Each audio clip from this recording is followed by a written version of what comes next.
Bienvenue dans le jour 14 de notre programme sur l'élévation de conscience par l'énergie d'amour, telle qui booste ton cœur et qui crée un monde meilleur. Je suis ravie de te parler aujourd'hui de consomme-action. C'est quoi la consomme-action? Comment tu peux faire un pont entre l'énergie d'amour et ta consommation? Eh bien, en fait, c'est exactement ça, comme je te l'ai dit, qui élève la conscience, c'est de se rendre compte que ton je, donc toi, existe pleinement, est pleinement incarné dans qui je suis, dans ce que je fais, ce que je suis, ce que je dis et qui fait que j'assume, j'affirme auprès du monde qui je suis. Et souvent, on pense que pour pouvoir agir sur le monde, il faut, être un homme politique, une femme politique, avoir des mandats, être élu, être président de quelque chose, être, dans, comment dire? Oui, une institution, une instance, alors qu'en fait, aujourd'hui, clairement, notre meilleur bulletin de vote, c'est tout simplement notre carte bleue, notre consommation, la façon dont on va consommer. Et il n'y a pas de, comment dire, d'autre idée que de se dire que finalement, une fois qu'on connaît nos cœurs, une fois qu'on connaît nos valeurs, ce en quoi on a envie de s'inscrire, eh bien, effectivement, tout change. Alors, je te dis pas de, devoir, acheter que des choses, chères, que des choses made in France, que des choses, qui te prennent la tête au quotidien. Non, tout simplement de te dire: «Mais qui j'ai envie d'être, en fait, dans ce monde?» Et si tu as l'impression que tu n'existes pas, si tu as l'impression que ce que tu fais toi, comme on l'entend des fois 50 fois dire: «Ah oui, mais si moi je change, ça changera rien». Eh ben si, en fait, ça changera tout parce que si tous les moi qui pensent qu'ils changent rien se mettent à changer quelque chose, figure-toi que ça fait des dizaines de millions de gens et ça change quelque chose. C'est la fameuse, légende amérindienne du colibri qui avait été, repris par, Pierre Rabhi et donc le colibri, c'est quoi? C'est, une forêt en feu et tous les animaux, de la jungle regardent, la forêt brûler et il y a un colibri qui fait des allers-retours entre, une source d'eau et les arbres et il va, à son petit niveau, à sa petite échelle, prendre de l'eau et mettre de l'eau sur les arbres avec juste quelques gouttes dans son bec et il y a un animal plus gros qui le regarde et qui lui dit: «Mais enfin colibri, mais qu'est-ce que tu fais?» Et le colibri lui répond tout simplement: «Je fais ma part». Et ça, c'est vrai que c'est quelque chose que je trouve hyper, hyper puissant.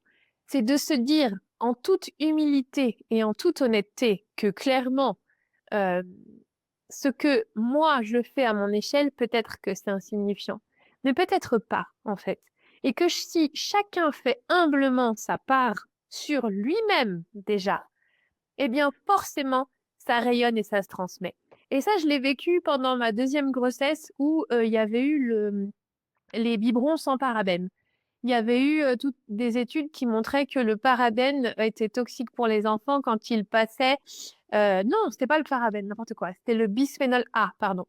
Le bisphénol A qui passait, dans les biberons quand on chauffait l'eau ou quand on chauffait le lait dans les biberons et on n'avait pas de biberons sans bisphénol A en France. Il y avait même plus de biberons en verre, hein, tu en trouvais plus et je me rappelle que, ce scandale avait éclaté d'abord au Canada et il y avait eu un ralentissement quasi immédiat des ventes de biberons contenant du bisphénol A et je te jure, hallucinant, en un mois, montre en main, on avait des biberons adaptés sans bisphénol dans tous les magasins de France.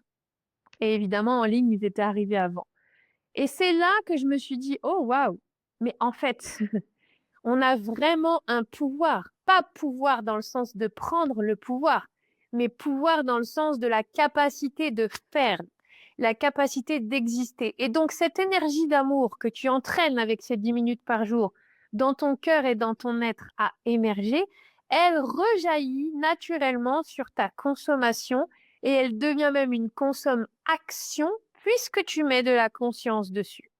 Quand tu mets de la conscience sur ta consommation, tu fais en fonction de ce qui est possible pour toi. Je suis tout à fait d'accord que nous n'avons pas tous les mêmes moyens, qu'il y a des produits qui peuvent être plus chers, en fonction de leur qualité et c'est bien dommage d'ailleurs. Mais il y a aussi plein de circuits différents pour s'alimenter, pour trouver des ressources et il y a aussi tout simplement de quoi j'ai vraiment besoin. C'est quoi mon essentiel? Moi, tu vas me voir ou m'écouter pendant 20 jours au minimum, j'espère qu'on fera connaissance pour plus longtemps, après ce programme. Mais tu verras que je n'ai pas, 50 000 tenues vestimentaires, qu'il est probable que tu en revoies certaines et tu sais quoi? Je m'en fous, en fait. Je vais pas aller acheter exprès, surconsommer des choses alors que je n'en ai pas besoin et que ni toi ni moi n'allons mourir de voir 2 fois le même pull ou 3 fois la même chemise. Clairement, je pense que le sujet n'est pas là. Et donc cette consommation, en fait, elle se met dans tout. C'est-à-dire déjà, quels médias tu regardes? Quel programme tu regardes ou quel programme tu écoutes? C'est déjà de la consommation. À quoi tu prêtes ton cerveau? À quoi tu prêtes ton attention? Moi, personnellement, ça va peut-être te faire rire, je ne prête mon cerveau à aucune publicité. Je reconnais tout à fait le talent des publicistes et la créativité de certains, mais je n'ai pas envie de prêter mon cerveau à ça. Je n'ai plus de télé depuis plus de 10 ans, je pense que ça fait 12 ou 13 ans et pour autant, je suis informée, je ne suis pas du tout, bloquée dans ma grotte, au contraire, je suis clairement en lien avec le monde d'aujourd'hui, au courant des informations et des enjeux, mais je choisis mes canaux de consommation. Je ne prête pas mon cerveau à des émissions débiles qui n'ont aucun autre sujet que d'être débiles. Et d'ailleurs, il y a plein de gens qui te disent: «Ah oui, oui, c'est complètement débile, mais ça me détend». Non, tu ne te détends pas en te débilisant. Et évidemment, je te dis pas de te prendre le chou à regarder des trucs hyper intellectuels. C'est pas du tout mon sujet. Fais-toi plaisir, mais fais-toi plaisir, s'il te plaît, en n'avilissant pas qui tu es. Donne-toi de l'amour dans ta consommation aussi alimentaire. Ta consommation alimentaire n'a pas besoin d'autant de sucre, qui sont en plus des produits transformés et qui coûtent en général très cher. Ta consommation n'a peut-être pas besoin d'autant de viande. Ta consommation a besoin de produits que tu trouves peut-être ailleurs, que tu vas pouvoir chercher chez des producteurs. Non pas réduire la quantité, mais maximiser la qualité. Toujours en tête de ne pas faire plus, mais de faire mieux. Et ça, dans la consommation, c'est vraiment important et commencer effectivement par te demander, ben, voilà, quel circuit, tu fais fonctionner. Est-ce qu'on est OK avec, la fast fashion, qui vient, bousiller, l'économie, l'écologie, mais aussi la vie des gens? Parce que les gens qui travaillent avec ces textiles-là, ces produits-là, ces compagnies-là ne sont pas traités correctement. Donc à nouveau, je te veux pas la leçon, je suis pas du tout un ayatollah, de la bienveillance, ni une facho de la bienveillance. Je te dis juste qu'une fois que tu mets de la consommation et de l'amour dans ta vie, ça rejaillit sur ta consommation. Et tu comprends que ton cœur qui change, ta conscience qui s'élève, elle te demande pas de faire plus, elle te demande pas de faire semblant, elle te demande juste de pouvoir faire mieux en te sentant pleinement qui tu es, pleinement réalisé, en te sentant bien dans tes actions et en lien entre ce que tu penses, ce que tu dis, ce que tu fais et ce que tu consommes. Par quels moyens? Effectivement, cash, carte bleue, qu'est-ce que tu as comme type de banque? Il y a plein de choses qui rentrent en ligne de compte sans se prendre la tête, juste en essayant d'être en lien avec soi.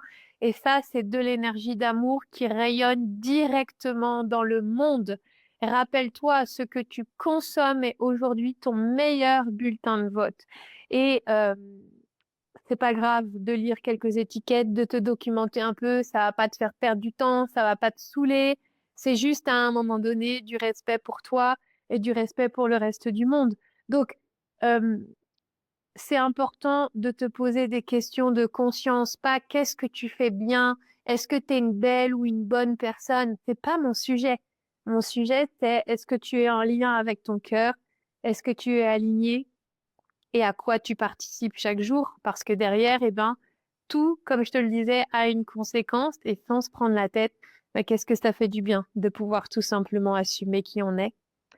Ça booste le cœur et Ça crée un monde meilleur. À demain. J'espère que cet épisode t'a plu, qu'il te permettra de booster ton cœur et d'amener plus d'énergie d'amour dans ton quotidien. Sache que tu peux contribuer à sa diffusion en t'abonnant à la chaîne, en activant les notifications avec la cloche, en laissant un commentaire ou en le partageant à tes amis. Tu peux également retrouver et rejoindre notre mouvement sur Insta, lips, L-E-A-P-S.news. À bientôt!